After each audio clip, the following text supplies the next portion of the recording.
Record. Well, welcome to Tarot Tuesday. And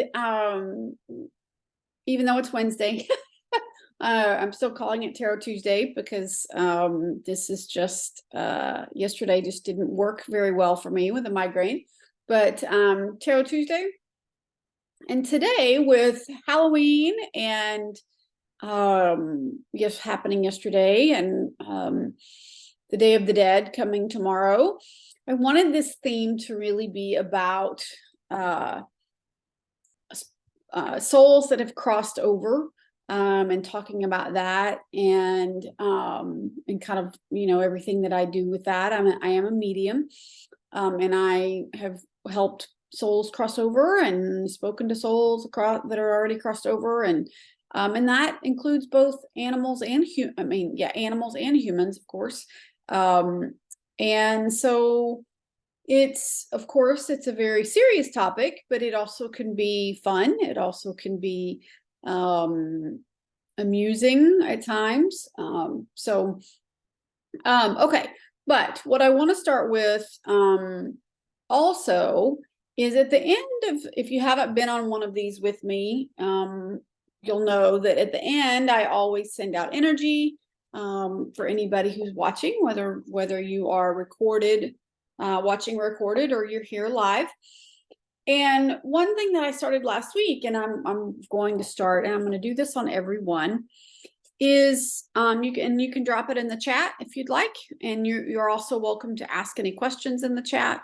Let me find out. There it is. Open up the chat for me. Is think about, and you can drop it whenever you'd like. Think about what you most want in your life right now. What would make the most difference for you? What would be a foundation for other things going well? You know, what do you want most in your life? And the reason that I asked that question, so you know, is that at the end, when I'm sending out energy, what I'm doing is, if you are able to list it, is I send out energy, kind of keeping those desires and those wishes in mind as I send it out for you. And even if you watch this recorded later, I do it with kind of the intention of anybody who's watching. I will be sending energy for those things. So whether it's live or recorded, you're going to get that energy. So be sure, if you can, if you're willing, to drop it in the chat. You actually, you know, in the chat, you can drop it just to me, or you can drop it as a whole. Either one is fine. And but let's now that I've got that going, so let's talk about souls that have crossed over. And if you have any questions about souls that have crossed over, this is a great time to drop those in the chat as well, so that I kind of know what questions you might have. And this is really more kind of on a broad spectrum.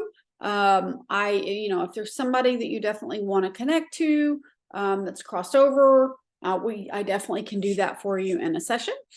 But today is really more kind of about overall things that that we could talk about with or about souls that have crossed over. So what happens when someone passes away in this lifetime and they cross over? This is my experience as a medium, and having been doing this for over a decade. The majority of folks will cross into, you know, I don't really have a name for this place. You know, I think depending on what your beliefs are, you may have a name for it. But for me, it's just this place of peace. It is a place where souls go when their passing is expected, when it is, you know, they know it's coming, sort of thing. And that place is, like I said, it is a place of peace. And it's a place where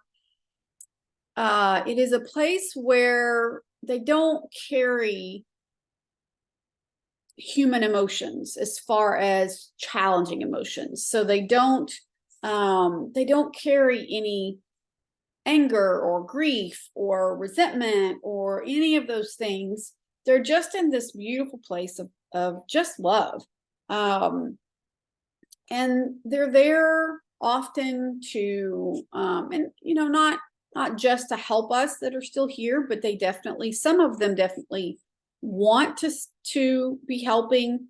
They want to be guiding, giving, letting us know that they're there. And even sometimes the ones that you might be surprised that they would do that, because again, you have to keep in mind that when they cross over, they've lost all of the challenge of their lifetime here. So there's no struggle, there's no anger, there's no grief, there's none of that.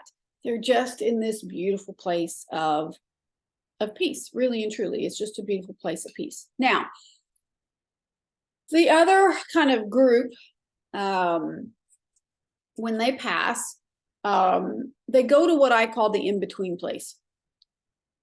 And the in-between place is, it is typically, what I see is people, in this case, people, I don't see it as much for animals, but people that have passed away either unexpectedly, maybe in an accident, or they get sick really suddenly and they, there's not much time between the time that they find out they're sick and the time that they pass. Or they pass violently. And again, that can be, there's that is a broad definition.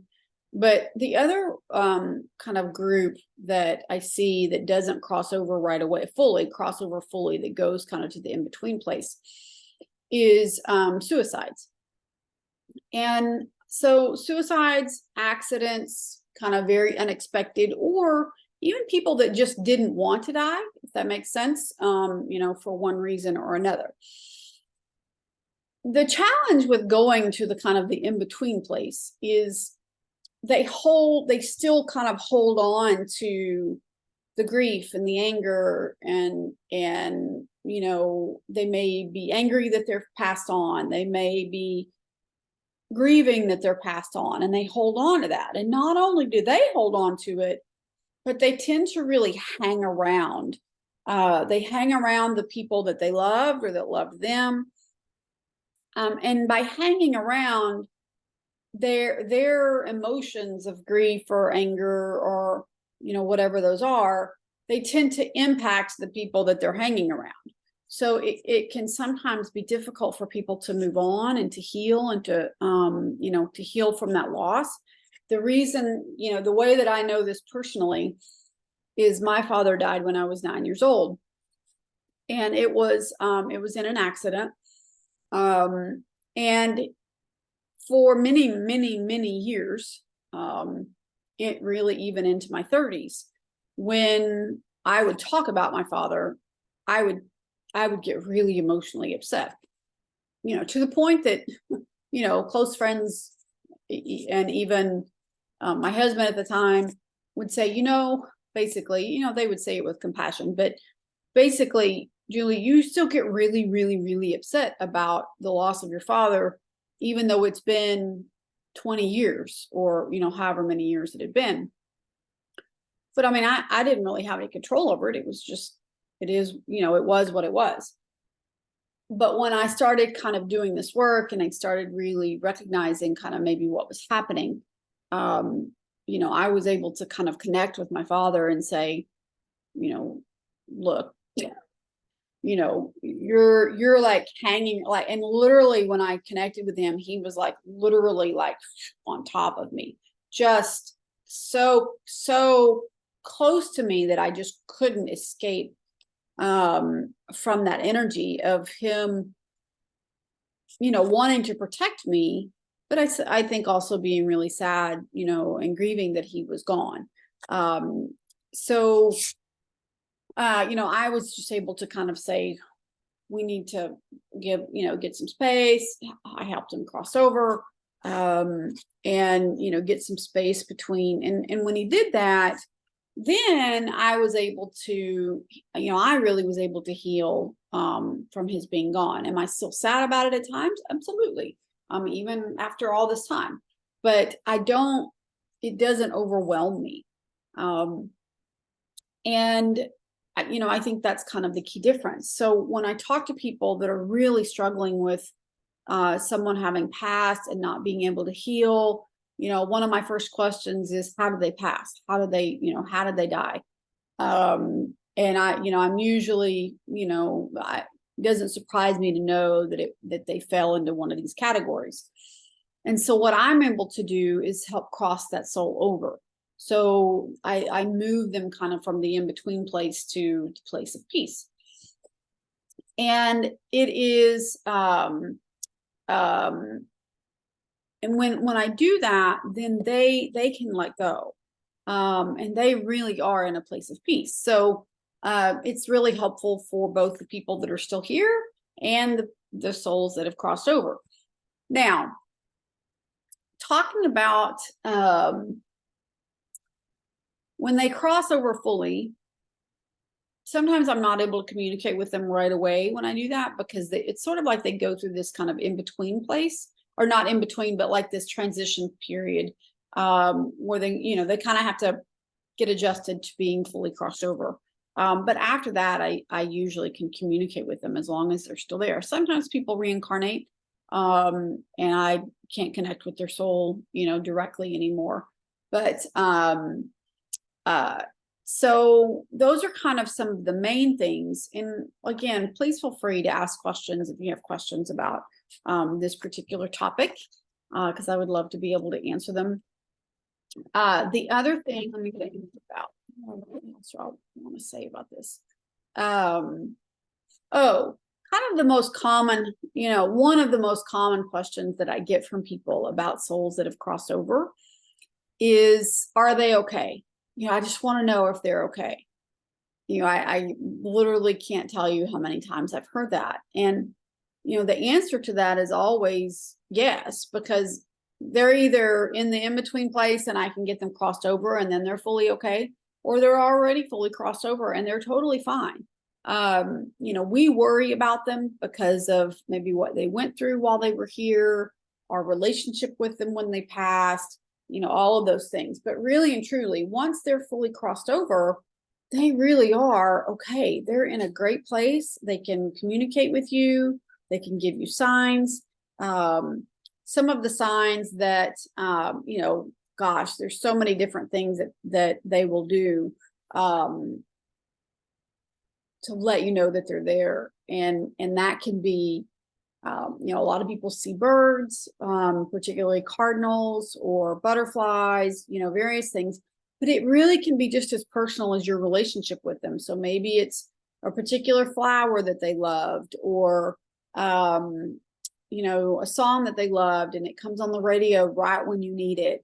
There's so many different ways. And a lot of people will smell certain things. Like occasionally, you know, my grandfather smoked a pipe. So, you know, occasionally I would smell pipe smoke, you know, which is not a really common thing too much anymore. Cologne or perfume is another one that a lot of people will smell when, you know, somebody that they know is there. There's so many different ways it can be just as unique as the person is. So these are just a few of the things. And if I don't see, I'm trying to see, I don't see any specific questions. So trying to think if there's anything else that I want to say.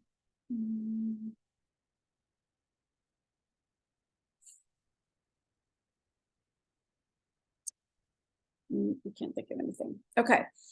So what I want to do is pull some cards. I want to kind of see, this may be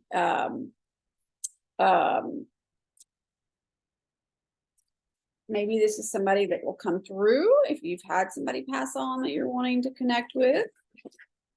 So let me see kind of what shows up. Card, and if not, Just think of these as the cards for the next week. Kind of what you need to know, what you need to know about the coming week. I am doing these every week, Tarot Tuesday, every week at noon Central Time.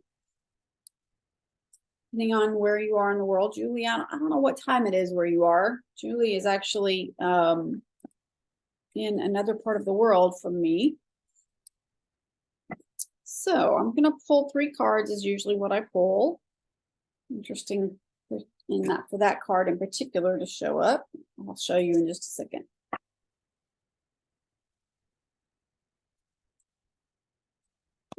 Okay. Well, very interesting. Okay. So, all right. So for the coming week, this is interesting. Like I said, this is kind of interesting for this particular card to show up, considering the topic that we're just talking about. So the 10 of Swords, the 7 of Pentacles, and the 5 of Wands. And if you'll notice, really, even too, what kind of stands out to me is that there's a lot of gray in these cards. Every single one of them has gray in it. And I'll talk about that in just a minute and what I kind of think that means. So I'm going to do these one at a time. The 10 of Swords, the reason that I say this one's kind of interesting is because, you know, the 10 of Swords, it looks really gruesome, right? You know, it's all of these swords in a body. Depending on, you know, which deck you're using, but essentially it's always 10 swords in a body.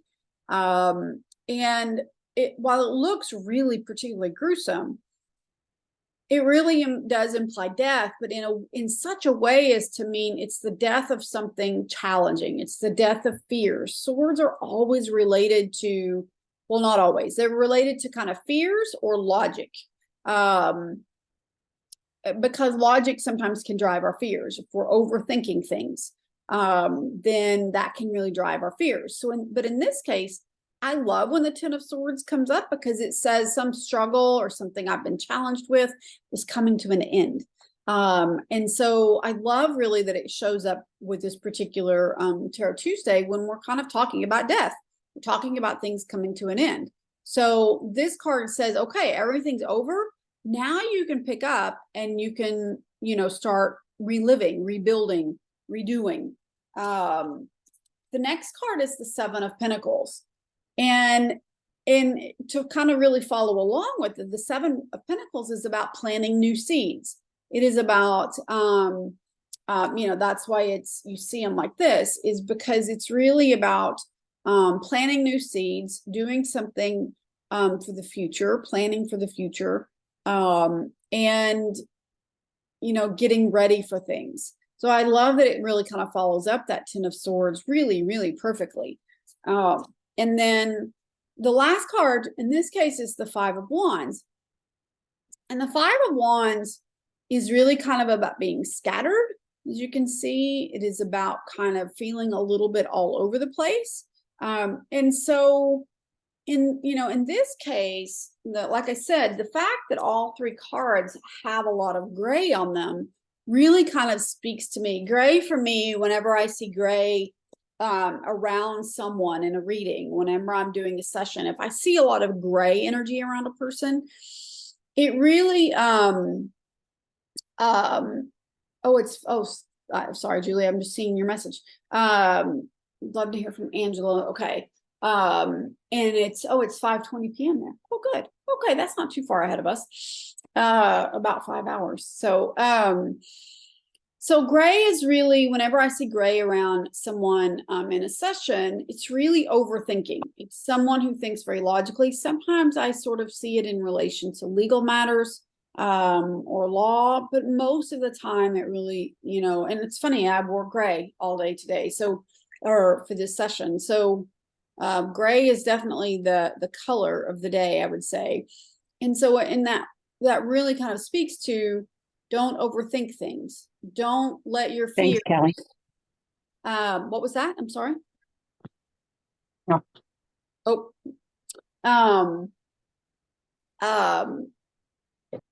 Don't let your fears really, you know, keep you from planting seeds, and don't let them get you overwhelmed.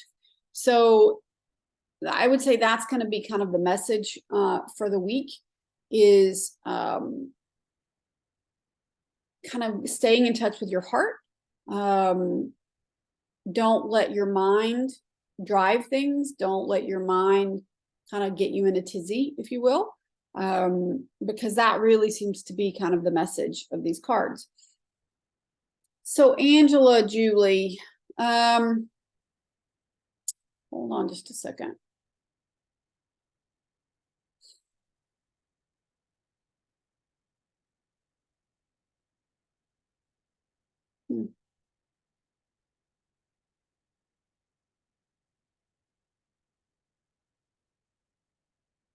She's around, but she's interesting on her. She is she may have gotten her angel wings, is what I would say. She's her energy is very high. Lots and lots of white around her. So I'm almost tempted to say she's gotten some angel wings. And so as a result, she really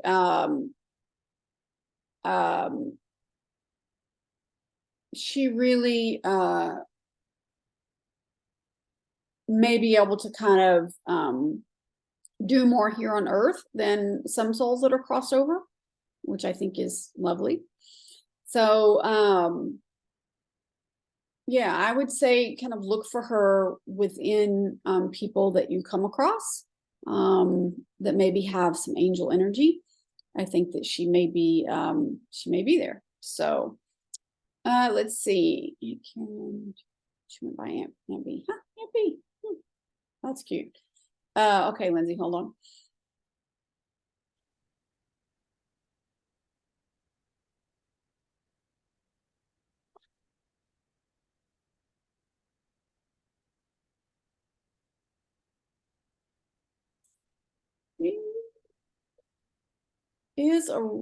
She's there, but I would have to say she's probably around someone else. Someone else that is maybe needing her more at this time.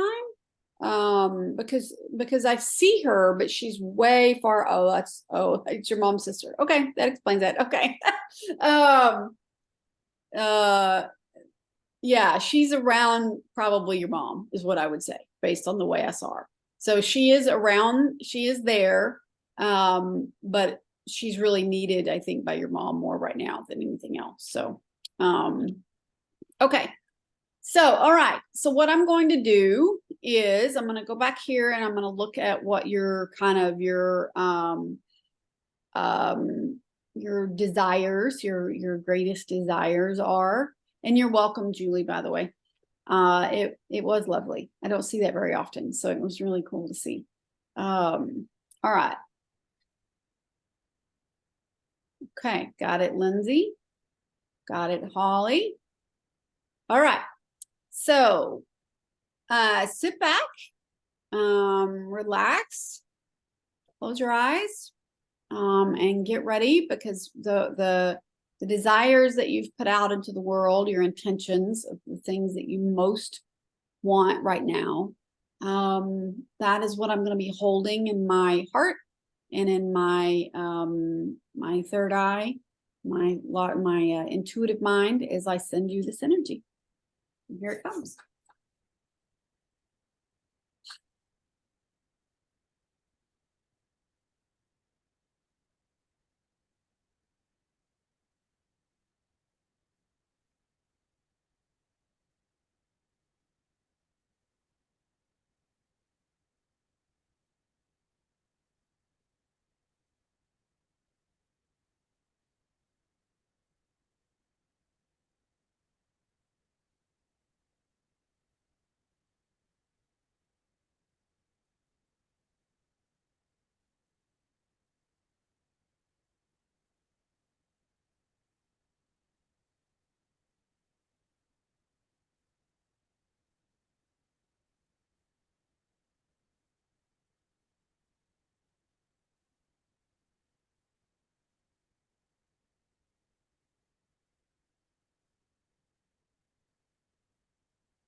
Okay.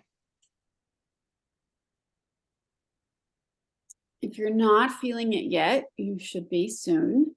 And let it integrate. I hope that you are really open to receiving. And thank you. Thank you for being here, whether it's live or later when it's recorded. As always, you can book a session with me at any time. My rates currently, I've temporarily lowered them. My rates are currently $45 US for half an hour and $75 for a full hour. But I will be back here every Tuesday at noon. And I think all of you are on my list, but if you know anyone else that would love to do this, I would love for you to share it with them. And I'm so glad you're here. And I hope you have a wonderful rest of your day and rest of your week. Goodbye. Thank you. Mhm.